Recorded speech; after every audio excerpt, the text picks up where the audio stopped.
Yo, what is good YouTube? I'm Richie Kim, and today I'm going to be bringing you all the performance review on the Under Armour Hovr Havoc 4 Cologne.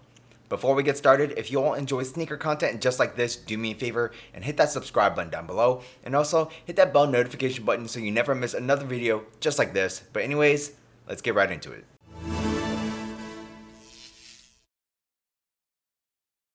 As always, starting off with the traction pattern primarily consists of like these lines that almost form a, herringbone traction pattern, at least in the upper half of the shoe.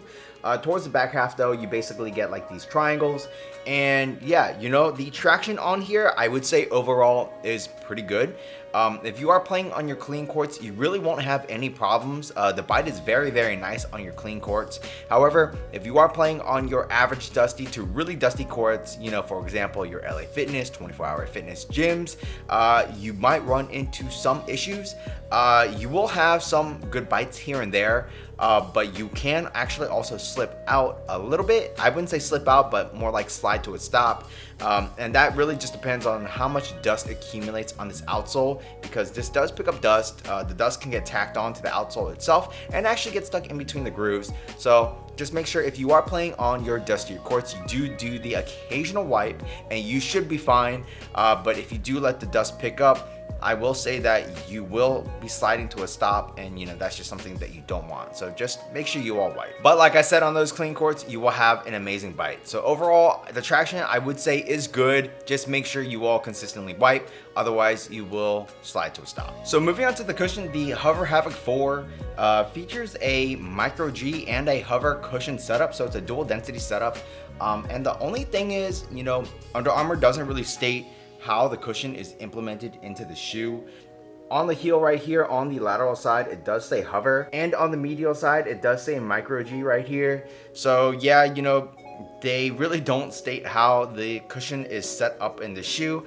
My guess is going to be that, this is either a micro G carrier, or maybe the entire thing is micro G and maybe there's hover in the heel. And the only reason I think that is because this little pod right here, this little cutout of the traction, you can actually see the hover cushion. And this is hover because this is basically how they pattern the hover. Hover has like this netting on it. And yeah, it only shows in the heel.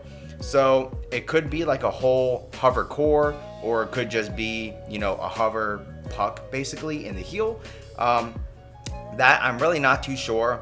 But what I can tell you is the impact protection in the shoe is going to be decent. Definitely way more impact protection in the heel than in the forefoot.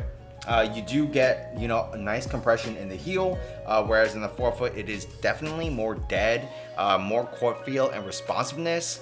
So if you are expecting like amazing cushioning throughout this entire shoe, you're just not going to get that. So yeah, overall the cushion setup is really whatever to me. I was hoping that the combination of micro G and hover in this shoe would have been really, really nice. However, that's just not the case.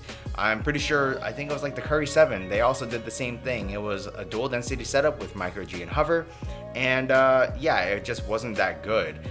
This definitely feels better than that shoe though, don't worry.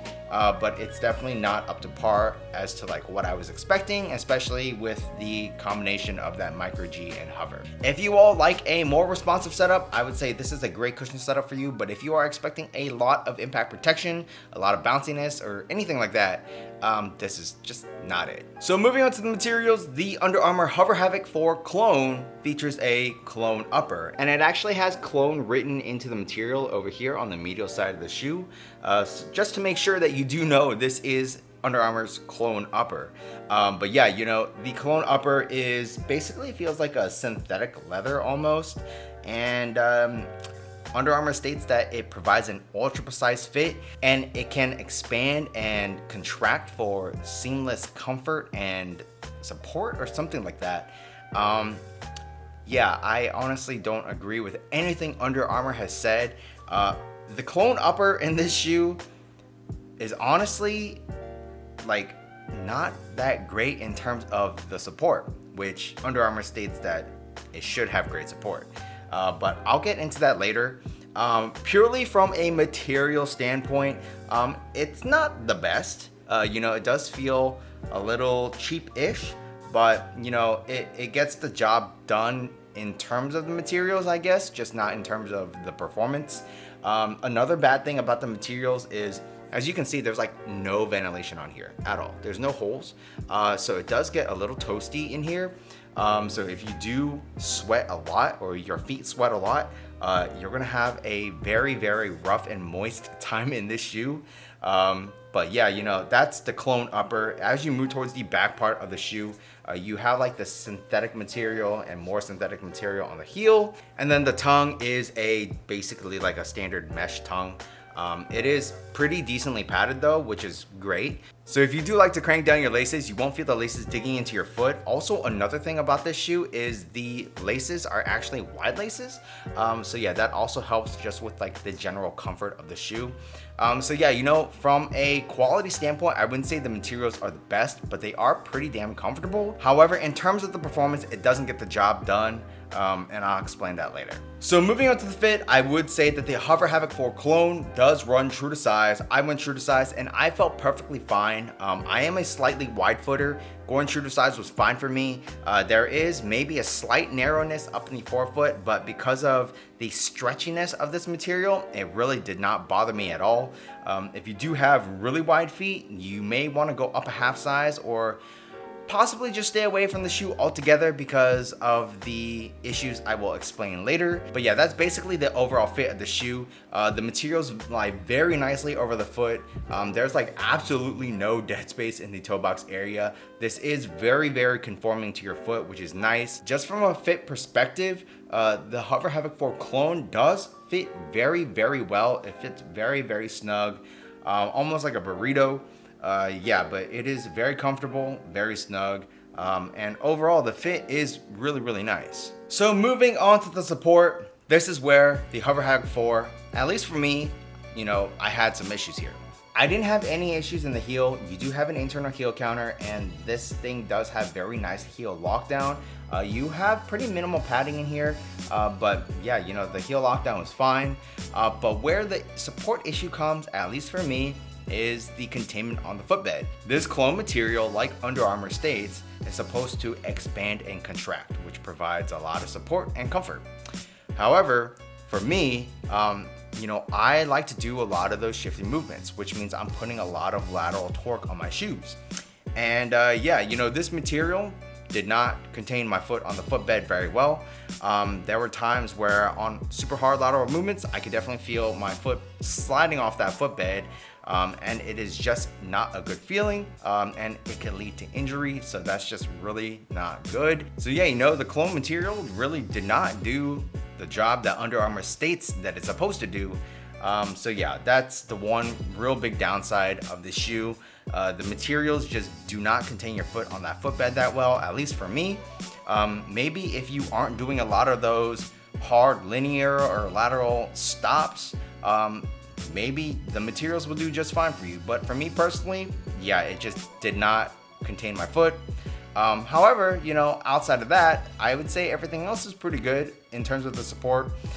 You know, in terms of the lateral movements, you are good. Lateral stability is there. This is a fairly wide base, and this foam does actually protrude out and acts as an outrigger. And you do have a midfoot shank in here as well for that torsional rigidity and stability. So yeah, the support in here wasn't good for me purely because of the lateral containment issue, which is just due to the material usage. So yeah, that's pretty much it. The support was just not very good. So the Hovr Havoc 4 clone retails for, I believe, $120. And for $120, I just can't recommend it because of the lateral containment issue. Like I said, when I was doing hard lateral movements, I did feel my foot sliding off that footbed, and it just wasn't a good look. Outside of that though, you know, everything else in the shoe is pretty good. The material quality could have been better, but yeah, just the material usage just doesn't get the job done in terms of the performance. So because of that, I can't really recommend it. Another thing to note is I'm pretty sure this was the leaked image of the MB2. This shoe, I'm guessing it was supposed to be the MB2, but I guess Joel Embiid didn't like it, maybe it's because of this containment issue, who knows. Yeah, so that's just one thing to throw out there. But yeah, you know, if it weren't for the lateral containment issue, I would say that this would be a pretty solid shoe overall. However, because of that issue, I just can't recommend it. However, you know, I still will leave a link in the description box for you below if you all do want to pick up a pair. If you all have played in this, let me know if you have had this lateral containment issue. Maybe it's just me, I don't know, but I really did not have a good time in the shoe because of the material usage. So yeah, just leave a comment down below if you have tried these out. But yeah, that's pretty much it for this performance review. If you all like this video, do me a favor and hit that subscribe button down below, and also hit that bell notification button so you never miss another video just like this. And also please hit that thumbs up button for me, as it really does help me out. While you guys are at it, check out these videos over here, and that's pretty much it. Until next time, peace.